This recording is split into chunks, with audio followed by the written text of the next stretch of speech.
Welcome to Radio Dead Air Tech Q&A. You've got questions, we've got guesses. I'm Nash. I've been doing Radio Dead Air for ages and ages. But in addition to that, I'm also an IT professional. With me, as always, my producer, Mike Gearman, who's also skilled in IT. If you have tech questions for us, by all means, go ahead and send those to requests@radiodeadair.com. We'll do our best to put those on for you. Hello, Bubba. How you doing? Look at you. So before we begin, Nash. Yeah. There's something I need to say. What's up? Tagalongs are not the same as peanut butter patties. Tagalongs are far superior, and this is a hill I will die on.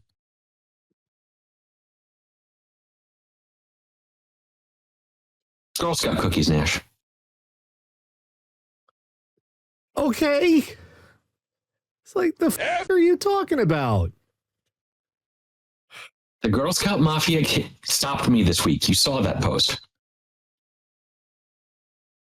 Hi there.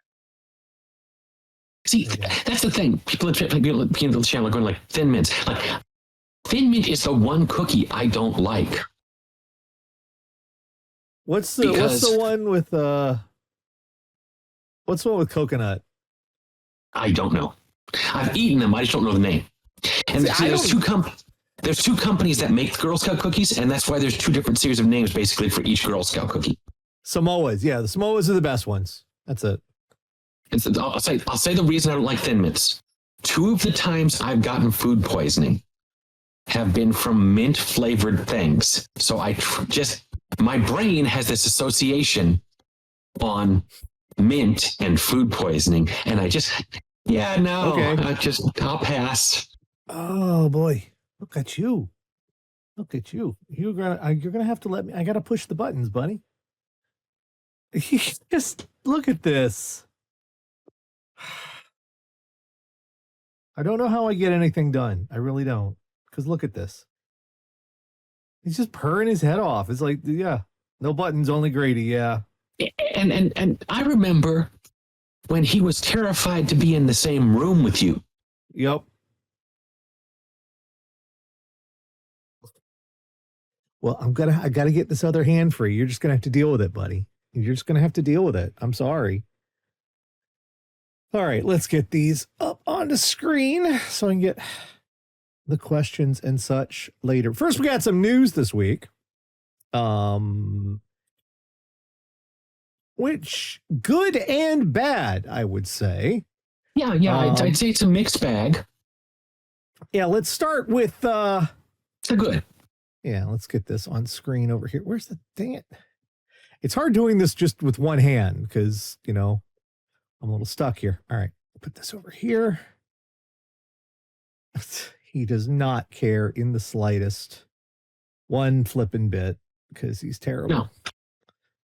He's a cat. Terrible, Graham. Okay, let's get this on the screen here. So, the first news of the week, I suppose, the one that the big one is we finally got benchmarks on the RX 9070 and 9070 XT. Yeah, and they're decent benchmarks. Not spectacular, decent. Yeah. The 9070 XT consistently ran neck and neck with the 5070 Ti. And considering the 5070 Ti has an MSRP of $750 if you can actually get it. Yeah. And the 9070 XT has an MSRP of $600. We'll get to that in a second. With an asterisk by it. Yeah. Technically, that makes the 9070 XT really nice deal. The ray tracing is still a spectacular deal, I'd say. Yeah. The ray tracing still lags a little behind, but not nearly as much as the previous generation. It's getting much closer. The gap is getting a whole lot closer. And I could easily see firmware updates improving that even a little bit more. Yeah, because this is the first release, and they are getting. I mean, it's got some room for improvement. The 9070 handily beats the 5070. Handily, mainly because the 5070 is limited by 12 gigs of RAM, while the 9070 has 16. That alone helps a lot. Yeah, that alone puts the 9070 just the base model 9070 ahead of the 5070 in a lot of ways. And the 5070 is a $550 part, supposedly, if we go by MSRP. But the problem is the 9070 is also a 550. And that's one of those where it's like, I don't know. Maybe this. So I have a feeling AMD is going to pull that price down to 500 before long. Yeah. Except, well, I'd say we can. There's a few other points I want to make on the view. Sure. The power on it is significantly lower than the Nvidia card, which, it's not just the purchase cost; it is the use cost, and those watts add up over the course of a year. Mm-hmm.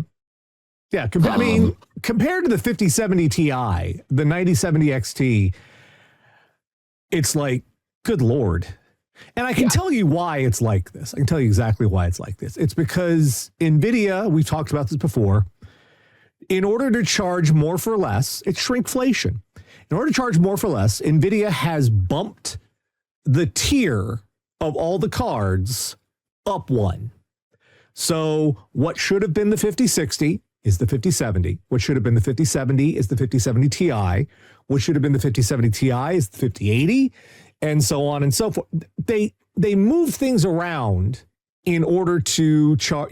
They could charge more for a 5070 than they can for a 5060. Yes. Even though it is the 5060, it would effectively be 5060 specs if they hadn't. Yeah. That means that the 5070 Ti should be the 5070.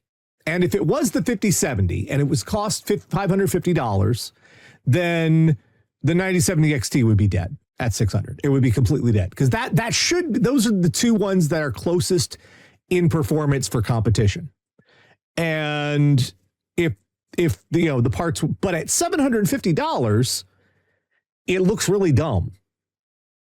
I mean, it's about a little under 4080 performance, but that also means the 9070 XT is also a little under 4080 performance. And to get that for $600, I guess is kind of a deal. I don't like the prices. Even the MSRPs, I don't like those. I think they're still kind of ridiculous. I think these parts both of them needed to be $100 less than what we got. Now, of course, the question we have that we don't have an answer to at this point in time is what is the amount of profit that they are making on these cards? Yeah, we don't know the margin on them. We say, hey, if this is $100 less, that'd be fantastic. But that might be an actual loss because of all the shenanigans going on in the world right now. Yeah. Now, the other problem here, and aside from the upside is it has solid performance. It's a solid performing card that does what they said it was going to do. And it does what it says on the box. Yeah. And I'm starting to resent the idea that they're trying to sell us $600 as mid-range when that should be the $400 range. But that's where we are. The trouble here is that price might not exactly be real. A lot of places are reporting that trying to get a hold of the MSRP versions of the 9070 and 9070 XT isn't possible. But I would say exercise in futility. But yes, closer to impossible. Micro Center, is it Micro Center? Had some initially. Yeah. And they sold out. And they still had plenty of pre-orders. They said, hey, AMD, give us some more. And AMD apparently said, sure, here's the new cost. And they're like, well, what happened to the MSRP? Well, you say AMD on this one. AMD actually, for this generation, does not have their own card here. This is true. It's all board partners. Everybody, there is no Founders Edition or AMD branded 9070. It's all board partners. They're not making one themselves. So it's up to the board partners to sell them. Now, part of the deal of being a board partner is you have to have MSRP models. The trouble is, and this is a couple other people are reporting this, that in order, Hardware Unboxed was reporting this, in order to make the MSRP of $600, it looks like these were, the MSRP was up until the day of release, it was intended to be $650. So to make up that $600, AMD was giving rebates, was like, you sell it at $600, we'll give you the $50 back. We will give the board partners in order to make the MSRP, to properly. And apparently they started running out of those rebates. So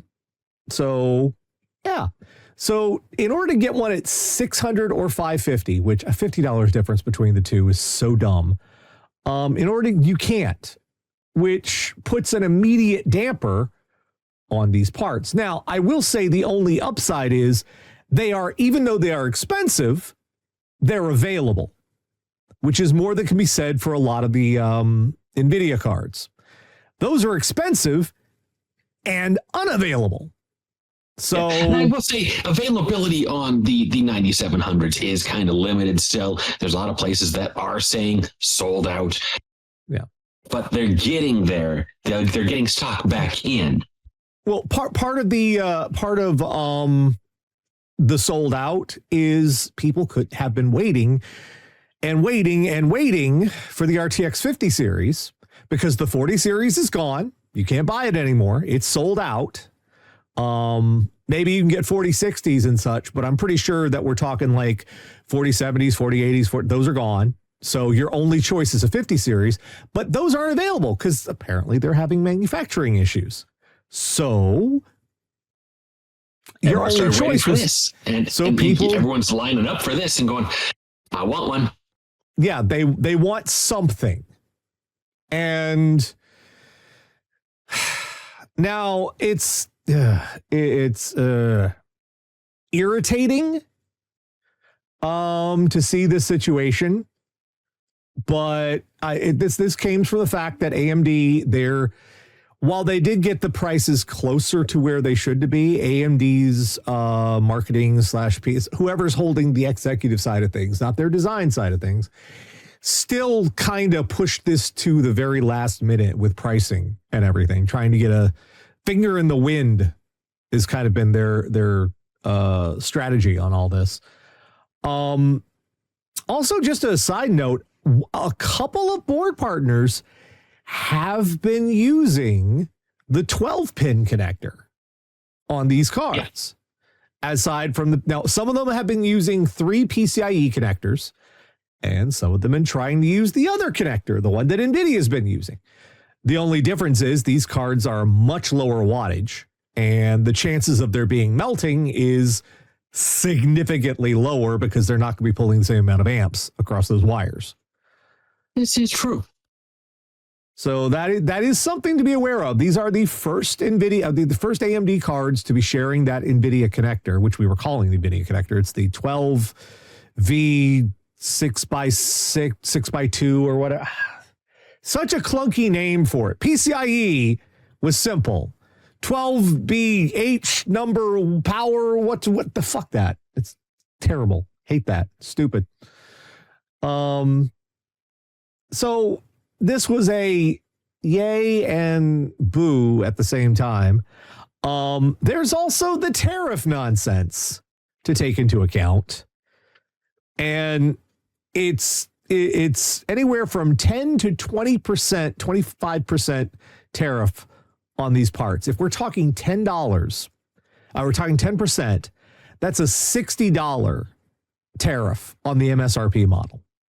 And then you pay sales tax. And by the way, for people who are confused about tariffs, the country that the tariffs are put on, if we put tariffs on China doesn't pay those. No. You pay those. Yeah. The if company someone tells you China pays those or the company pays them, no, they pass that along. Right. So they pass that along to us. And that also means if we're talking 25%, that means over $120, $130 tariff alone. And then you pay sales tax, which where I am is another 10%. So first you go $660. Then you add another 66 on top of that. And your $600 video card is already up to 720. And if we add 120 to that, which, by the way, is the price I'm seeing on sites is 720 and up. So you've got a $720 video card with 10% sales tax where I am. That's another $72 on top of it. So your $600 graphics card is already now $800. So this is going to be great. Yay! Yay! So the pricing kind of sucks. I think we are going to, until this nonsense gets resolved, and God only knows when that's going to be, because we're having bouncing tariffs right now. In case you haven't found out, it's tariff goes out on everything. No, we're delaying it for 30 days, and then tariff goes out on everything. No, we're delaying it for 30 days. But sometimes it's tariff goes on, that tariff comes off. The next day, a new tariff goes on, another tariff comes off. Not that it is applicable necessarily to tech. And if it is applicable to tech, I want to know what you're putting in your machine. Like there's a 250% tariff on dairy from Canada. 250%? That is what I saw. Now, that could be a typo, but they had it in the headline and the article. So, fucking hell. Regardless, this is making it impossible to make plans for everything. So it's a mess right now. I'm pretty sure the used market is also looking rather insane right now. I haven't looked in a while, but it's probably looking crazy as hell.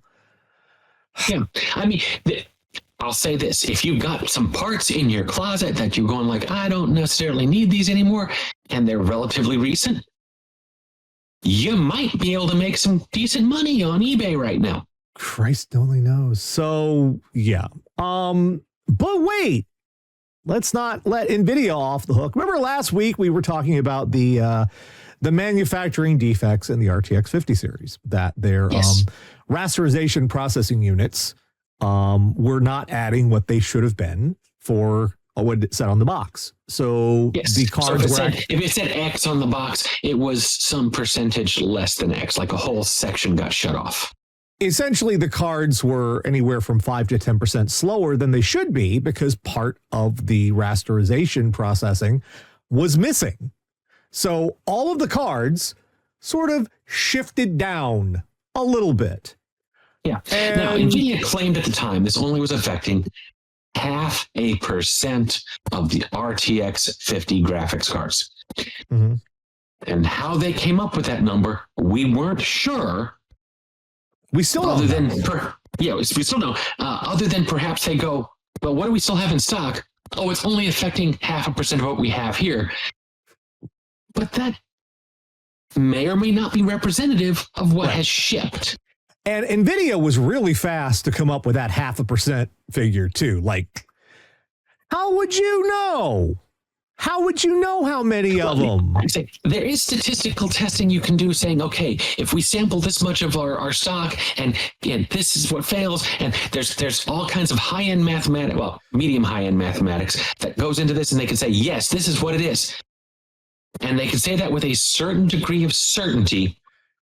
But until people start RMAing it, we don't know, unless they report it, we don't know what that actual percentage is.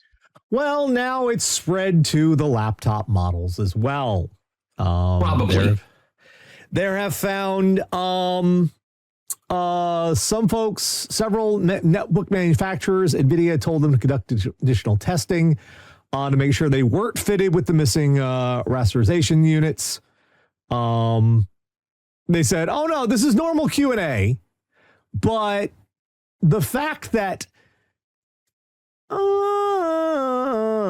they don't know kind of says. And now part of this, they're also saying, hey, by the way, we're releasing an updated BIOS for these cards, to fix some of the other problems, correct things on the cards. Yeah, that's the ticket. So that's the delay. It's not because we accidentally burned out part of the cards.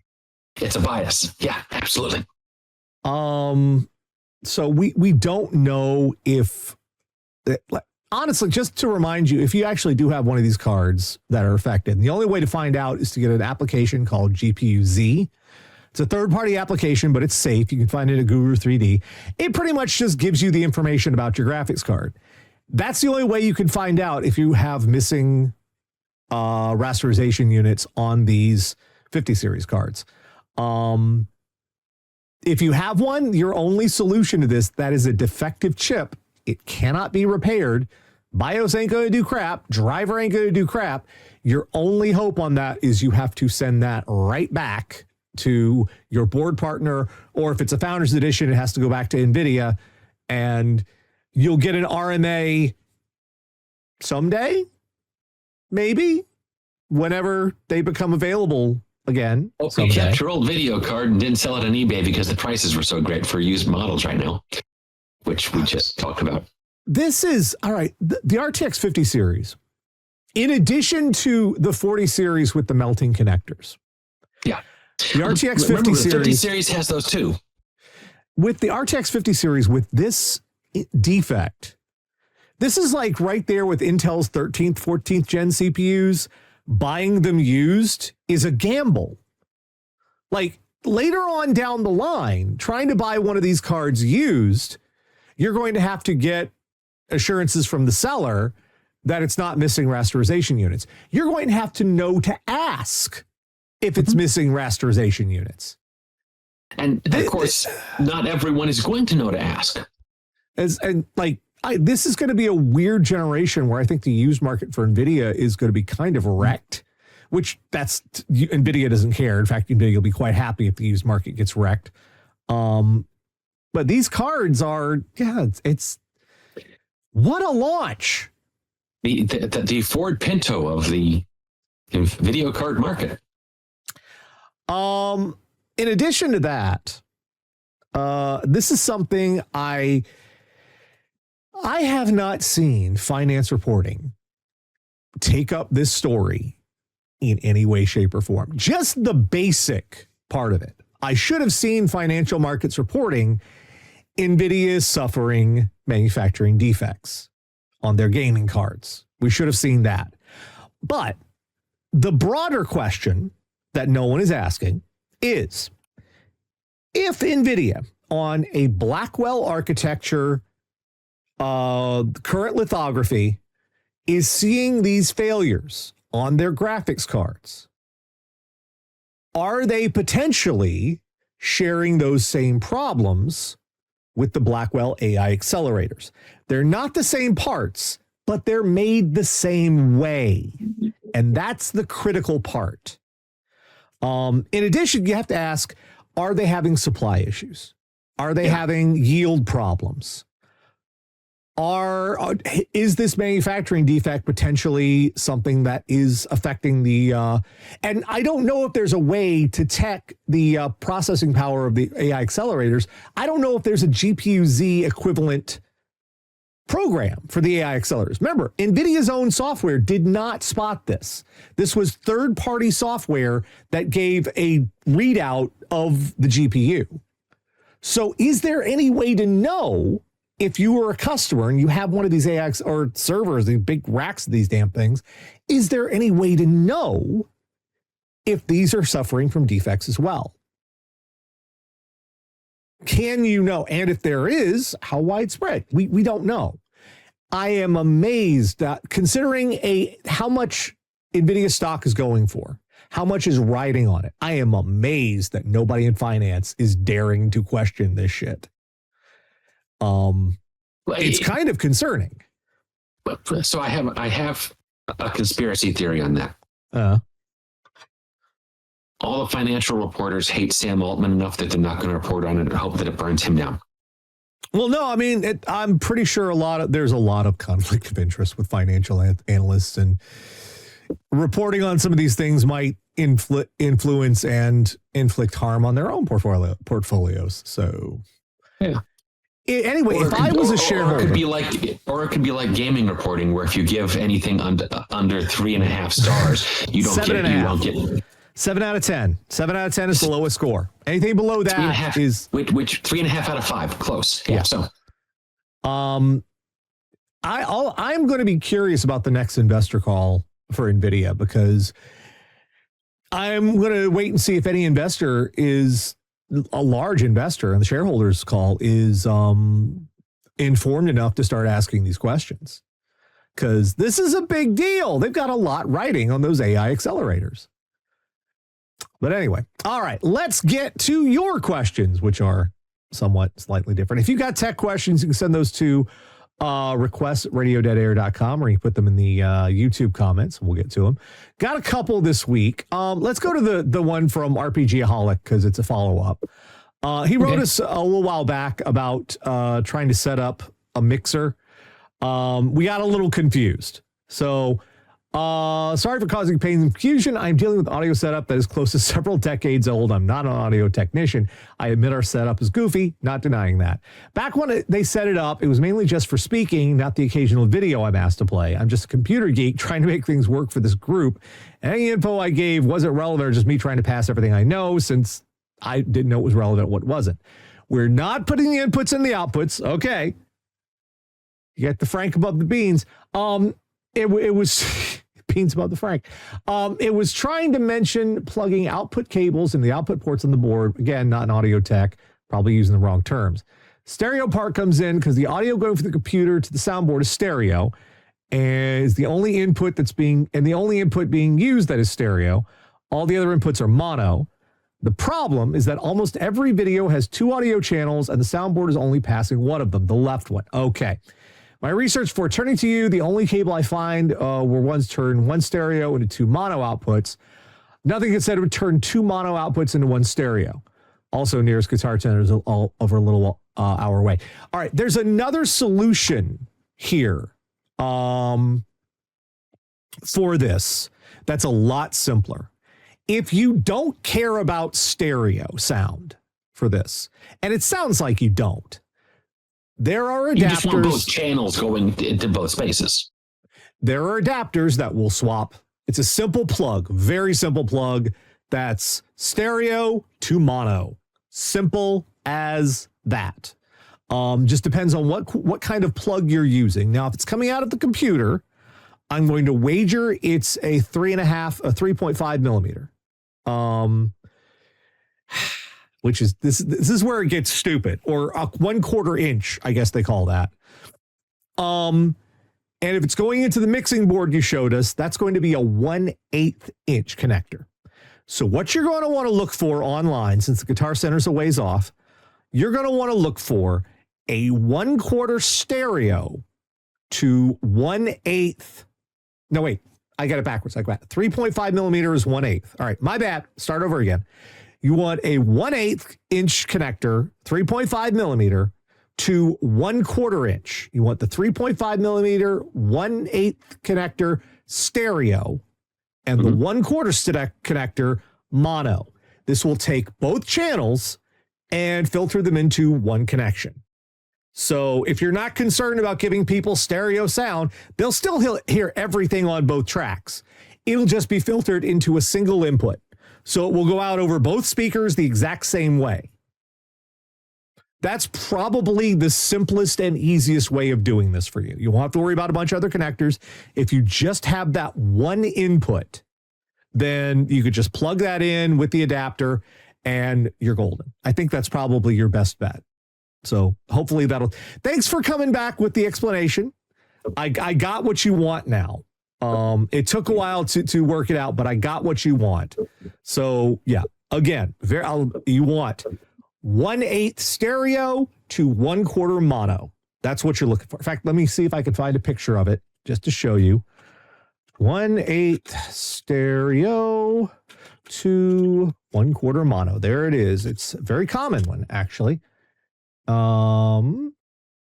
You can either get it as a cable or as an adapter.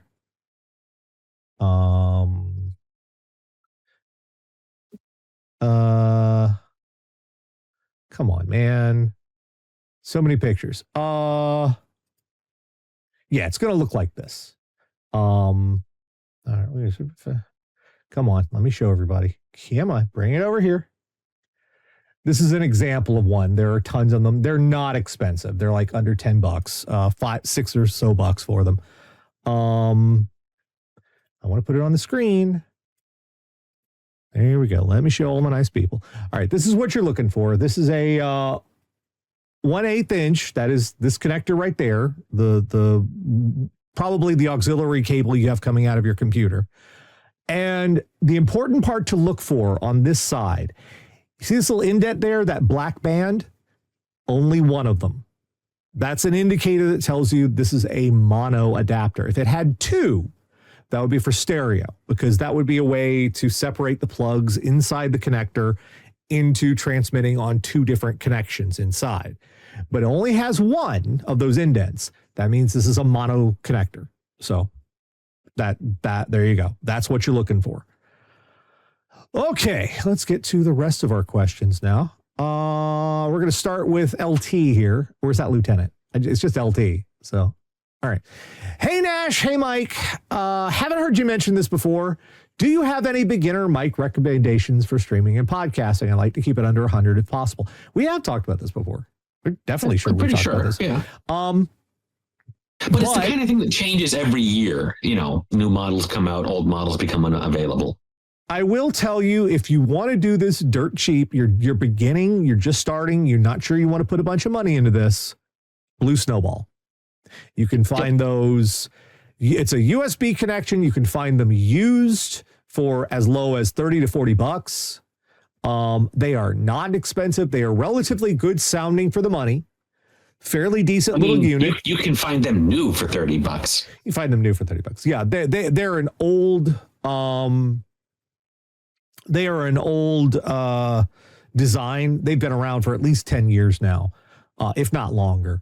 They're an old design, but they work, and they work fairly well for the money. For 30 bucks, a Blue Snowball, it's going to sound pretty good. If you want something a little heftier, for under $100, let me see. Which one? Technica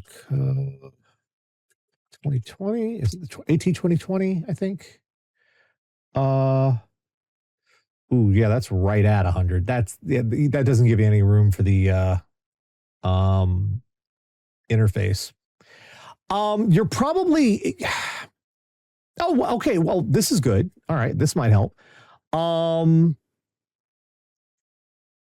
The AT 2020 is, again, not the biggest and best monster out there. It comes in right at around $100. It's just a microphone, no USB connection at all. But and it's an XLR microphone. It is an XLR microphone. It sounds really good for the money. And you can get them refurb as low as $70 from Audio-Technica, which is it's a pretty good deal. You'll need some sort of XLR to USB adapter to go with this. There are expensive ones. There are cheaper ones. But this is a good starting point. And I'm willing to bet. Let me just look on Reverb out of curiosity. Reverb is an excellent place to find it. And used microphones. This is actually a used microphone. It's a modified one. I modded it myself, but it is a used microphone. This thing is from 2004. Works like a champ. Microphones are one of those things that as long as they are functioning, they stay functioning unless something catastrophic happens to them. Yeah. Which for a microphone can be from it can include dropping it from a height. Yeah. Of course, a lot of things break if you drop them from a height, so. You can find the AT 2020 used as low as $52, $55 with shipping. Yeah, $55 with free shipping. So you get, here, just to give you an example, this is a pretty good listing from the look of it right here. Reverb's an excellent place to find this stuff, by the way. Also, you can look for USB interfaces there too. They have those as well. Yeah, this is the AT 2020. This is $55 with free shipping. That's a hell of a deal. It's got the mount, the bag, all that stuff. That's a nice deal there. So some sort of XLR connect will be neat as well. Let's see. Focusrite Solo. Yeah. Focusrite Scarlett Solo. Let's see what they have here on Reverb.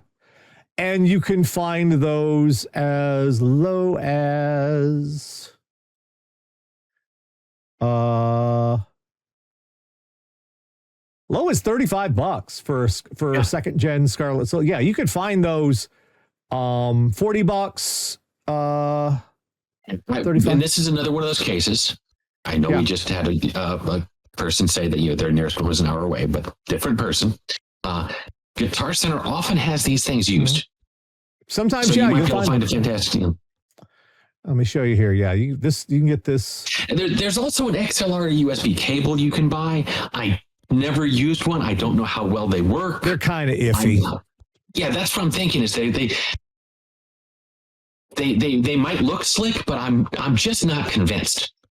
But a Focusrite Scarlett Solo, even the second gen, they still sound really good.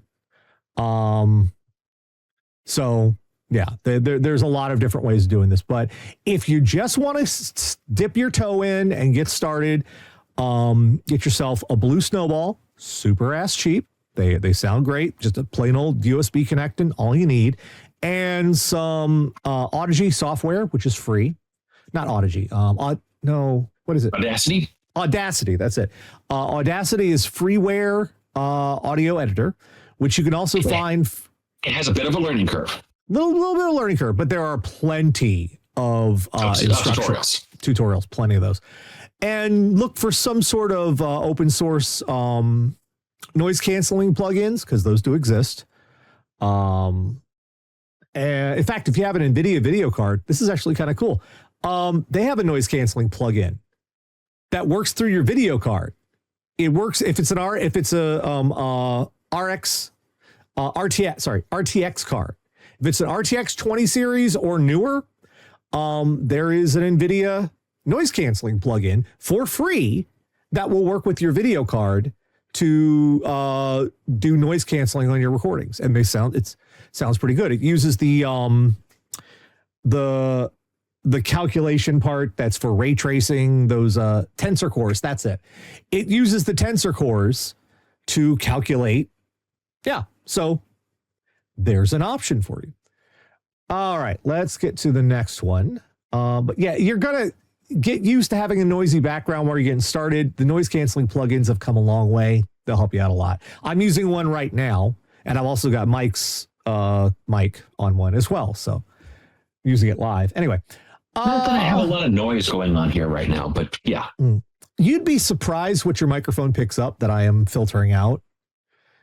Well, it is a really good microphone, and I only have one baffle around it. They pick up so much going on in the background. Like, just to give you an example, let me shut off my noise canceling real quick.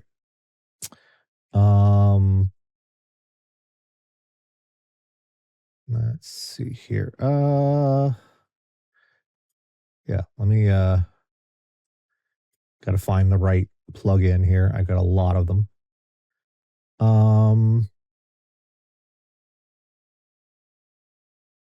Yeah, I think it's this one.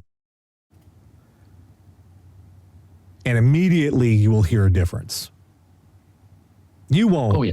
Oh, you hear it? I turned the sound on the show on. Yeah, immediately you will hear a difference. That's what the noise canceling software is doing in the background. And I turn it back on. It puts in work. But it works pretty well. So yeah. Anyway. Your microphone picks up a ton of shit. That noise canceling puts in a lot of work, but it helps. All right, let's see. This next one is from Ray T. Hello, Nash and Mike, and hello, kitties. I see what you did there. That's very cute. I think my hard drive is dying. This isn't my SSD. This is my old 1 terabyte hard drive. I moved to be my second game drive once I upgraded. It's probably 10 years old. Yeah, it's probably dying. Sometimes when I try to launch something, it runs and runs, but Task Manager never shows the CPU doing anything, and the game never launches, so I have to exit. But when I reboot, I can get it to load sometimes. My question is... that sounds like a dying drive. Yeah, the what's happening is when you try to launch it, the computer's trying to read, and it gets stuck trying to read data that's not there. And eventually it should send you back an error message, but I guess it's not. It could be reading it very, very slowly. My question is, what's the best option to get data off of it if it's unreliable right now? I don't know if straight up copying is going to work because it's temperamental. Would cloning have better success? And if so, what should I use? Thanks, Ray T. Okay, so cloning is basically copying anyway. Yeah. It's just copying in a special way that preserves partitions and other things. What you're looking for is software that we've mentioned before. I just don't remember the name. I've been racking my brain for it since I saw this question. That will keep trying on the drive to copy stuff. Raritor is mentioning Robocopy. Robocopy is on Windows. It's okay. But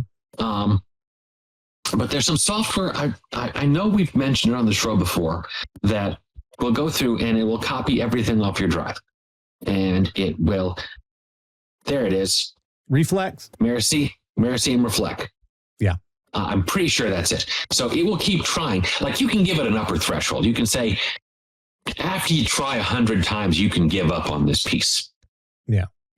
Now, if the nice thing here is you say this is a game drive. So this is probably stuff you could reinstall except for save files. So your priority, I think, would be your save files. Yeah. But this can, what you do is you get another drive, you use software like Mercy and Reflect, or is it Macrium? Anyway, it's not free anymore. There are some free softwares. Look out there. There might be some free options. I think there's a free version of Acronis. Is there? I don't remember. Acronis? Yeah, there's like a very basic version of Acronis, but it's not True Image anymore. It's they've added it to like the security suite, and they're trying to sell you extra crap, and it's a pain in the butt. But that's what you're looking for. Is you're looking for that kind of copy software, the kind that will keep retrying. Chris in the channel is recommending Disk Genius. That's an idea. That will, like I said, just keep trying.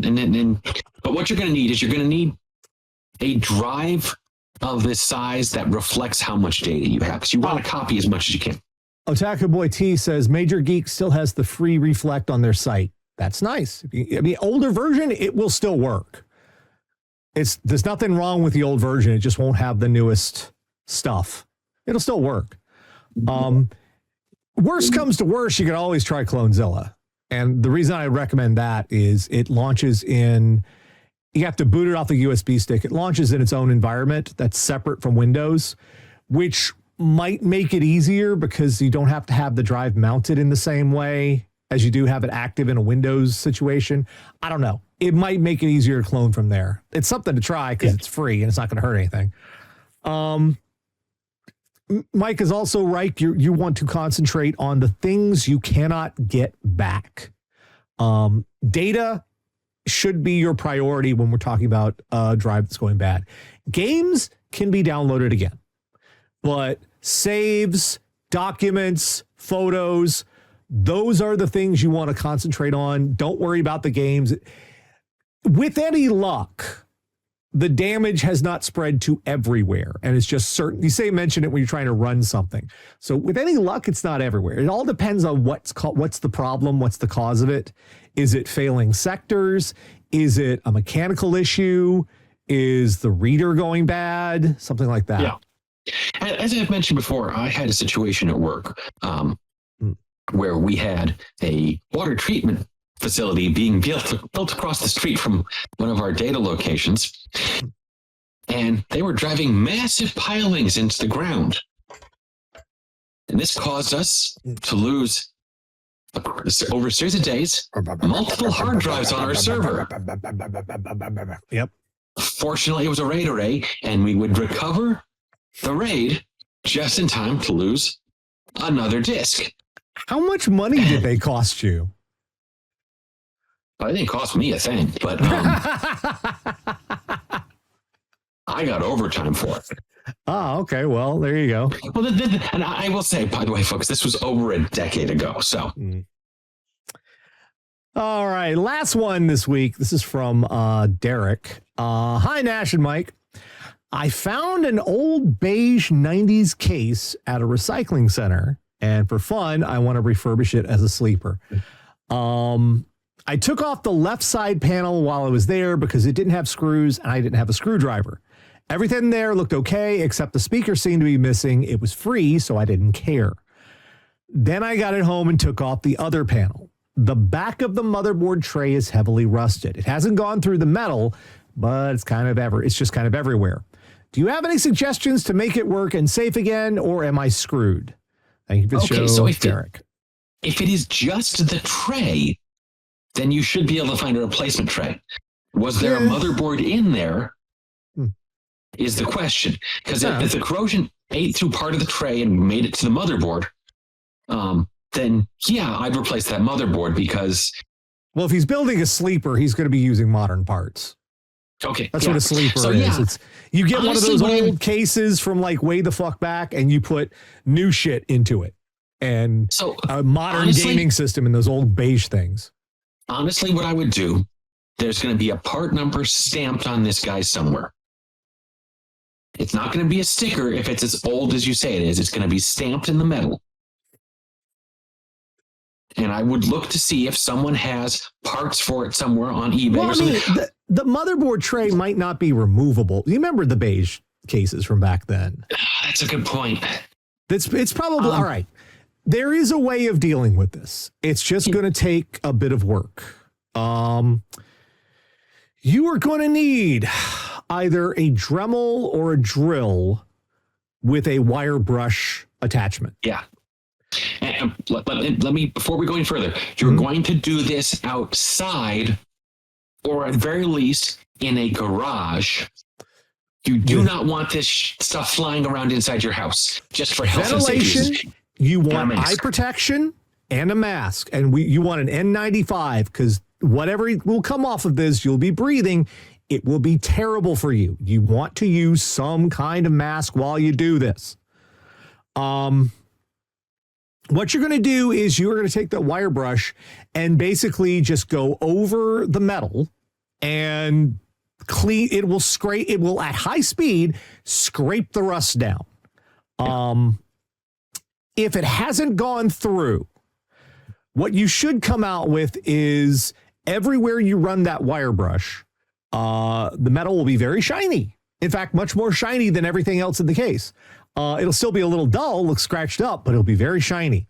You've gone through not just the rust, but also the, I don't know if they had a zinc coating on there, but they did put some sort of coating over the bare steel to prevent this from happening, which has failed, obviously.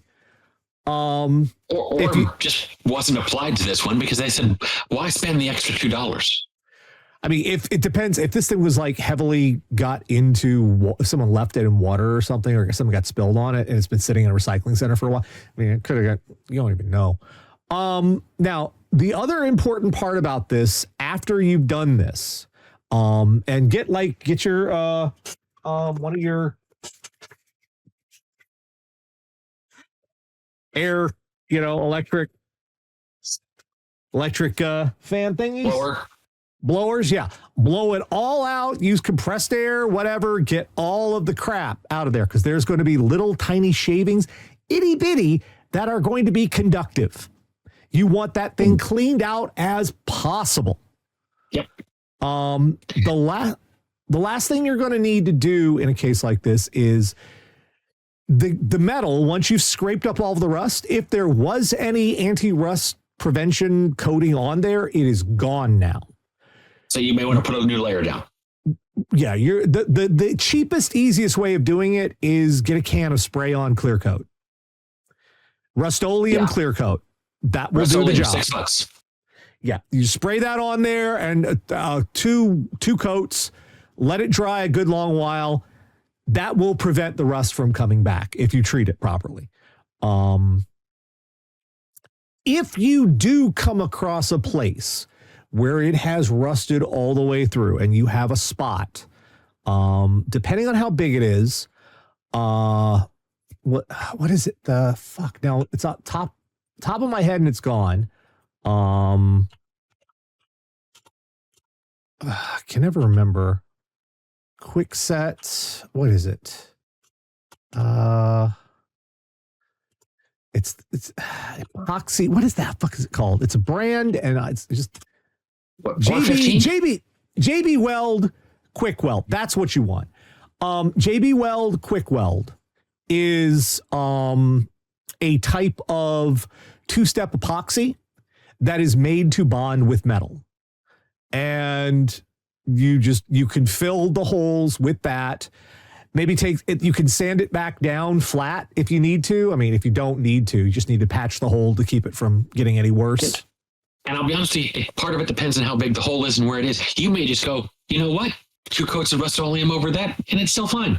Yeah, I mean, you're never going to see it. It's a sleeper, so there's no acrylic or anything. It's the old beige cases. The only other thing I think about, be concerned about with trying to do this, and I don't know what you're modding, how you're going to be modding it. Number one, you need to make sure it's going to be able to fit a modern power supply. It should, because they're still fairly close, and the other is going to be cooling. You're going to have to figure out how you're going to get air into that thing. You may have to drill holes in the side and mount a 120 millimeter on that side panel, because I don't know of any other good way to get air into. Maybe 2 120s on top, like stacked next to each other. Because those cases, the biggest ones, the biggest size fans those cases used to handle was 80 millimeter. And I mean, I guess you could put some 80 millimeters in there, but those are going to be loud as shit. It all depends on how you intend on setting this up and the thermal profile of the parts you're going to put in there. But if you're doing a sleeper with this one, you're going to have to consider ventilation in ways that you wouldn't with if you were just using, Rarity says Threadripper in an old IBM case goes hard. It's funny though, I forget who put it out. It was on Gamers Nexus a while back.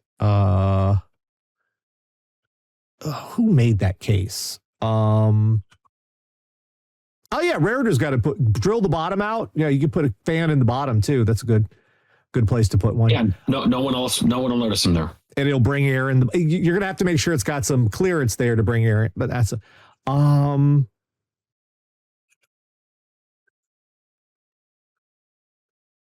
I forgot, because I made note of it, but it's been a little bit since they mentioned it.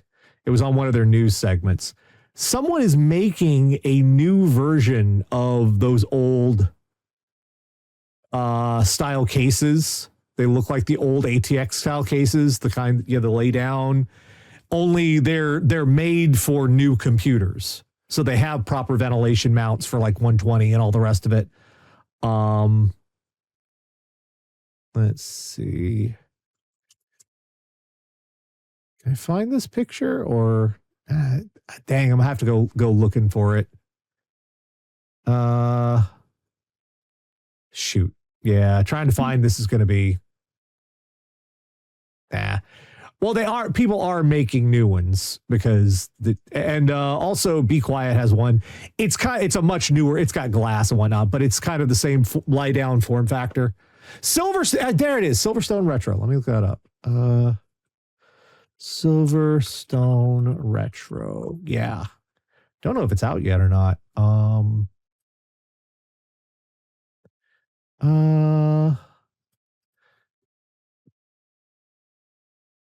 I was actually kind of curious about the dang thing. Because I might want to use it for our server, just because it's a lay down case and give us some more space. What was it? The FLP, what's it called? FLP01? FLP01, that's it. Let me see. FLP01.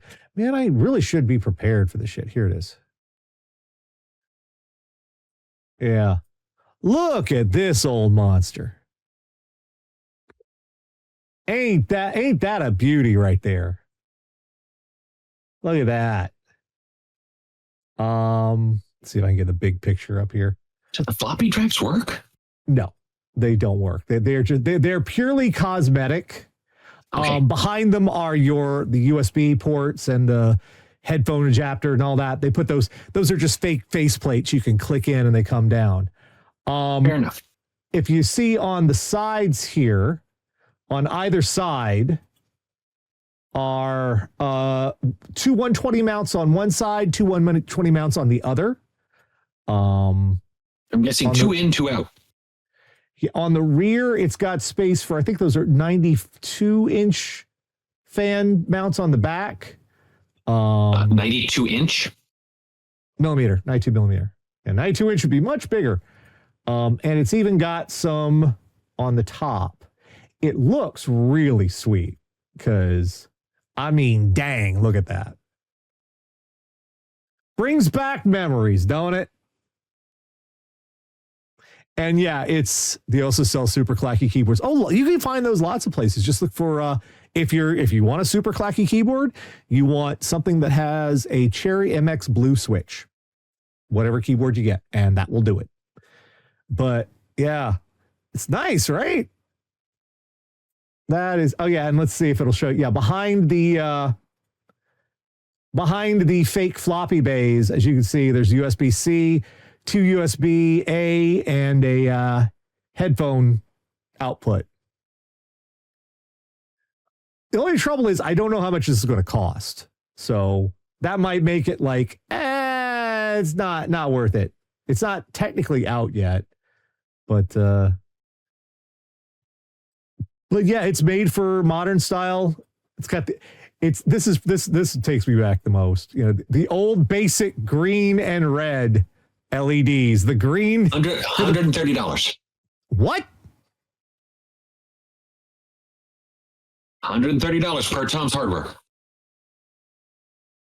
Well, that's a bucket of fuck that. I was looking for something more affordable. Nope, sorry. Still, goddamn. Ain't it pretty though? Ain't it pretty? Look at that. It's got the old red and green, the green power, the red hard drive LED. Takes you fucking back, doesn't it? All right, folks. That's going to do it for us for this week. We'll be back next Saturday, 9 p.m. Eastern. If you got tech questions for us, you can send those to requests at radiodeadair.com. We'll attempt to put those on for you. In the meanwhile, and also you can put them in the YouTube comments. We'll get them there too. In the meanwhile, for Mike and myself, this is Nash. We will see you next time. Good night, everybody.